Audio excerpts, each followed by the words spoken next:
First of all, let me just start off by saying that I want to apologize to the Penn State fans, to their team, their university, for what took place, at the beginning of the game.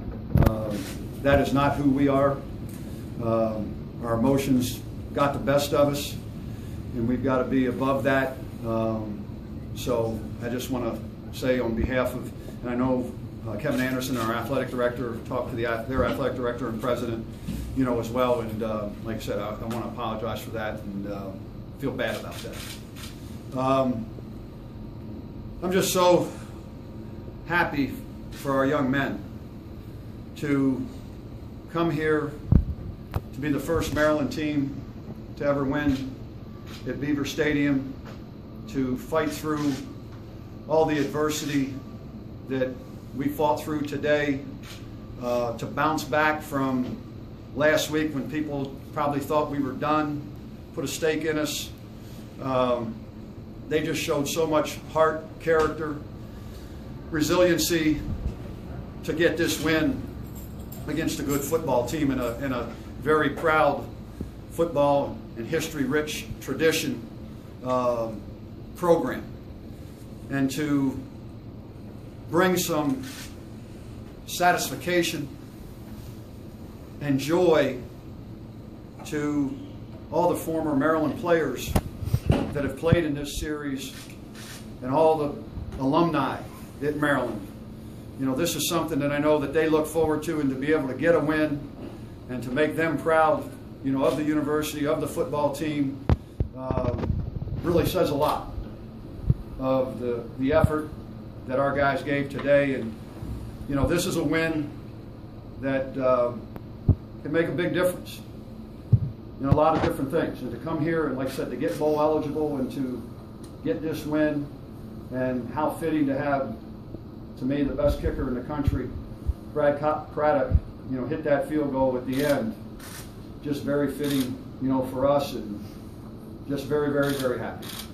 Randy, is this the biggest win in your time at Maryland? Or in the 4 years that you've been here, do you view this as the biggest win? You all want the stock answer, of course, but yeah, it is. It is. I mean, you don't know what this means to our program. I mean, 135-1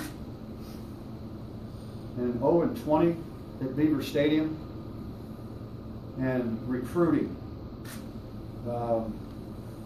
We just continued what the Maryland High School Association did by coming up here last year and beating Pennsylvania team in the Big 33 game.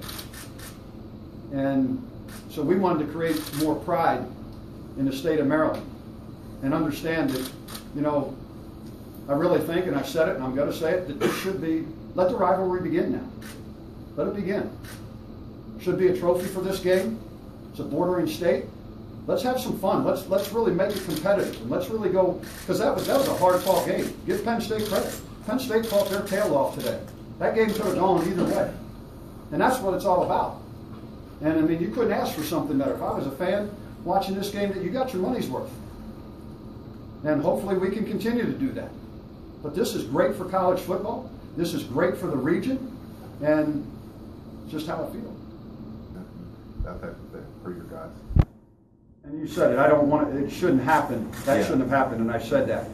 But our guys weren't intimidated, coming in here, and they could have laid down. When we got down, 9 points, they could have laid down. And I guarantee you, there's a lot of people that thought that it was over, it was done. Maryland, no way is going to come back. This is the same thing that happened to Maryland in a lot of these other games against Penn State. But our kids wanted to make a statement. They expected to win when they came up here, and they did the things necessary to get a win.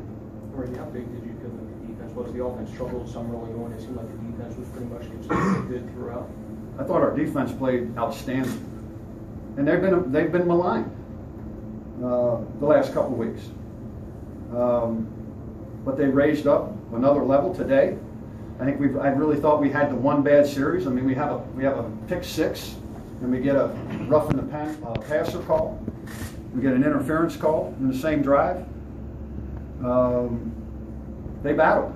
You know, and again, you take a look. You know, during the week we had to take Sean Davis, who had to start at corner today, and Zach Dansell, who's been injured, had to come in and start at safety. But those two kids went in and did a great job. JJ was hurt with the hamstring. He couldn't practice all week. But to show you the kind of kid and the kind of what the team means to him, you know, he kept him out of practice a couple days and did a little bit on Thursday, and then came to me on Friday yesterday in the walkthrough and said, "Coach, I got to play. At least let me try to play nickel if we can."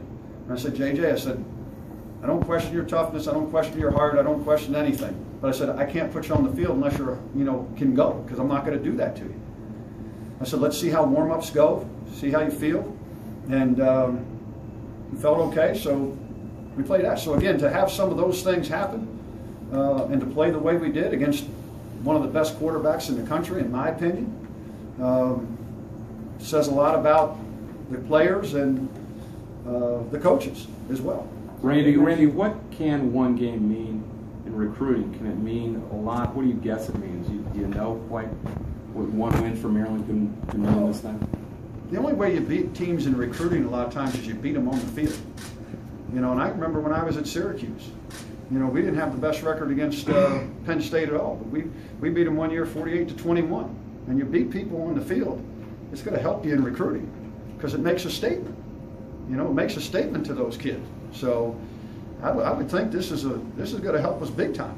I know this, we're not going to lose any ground from it, that's for sure.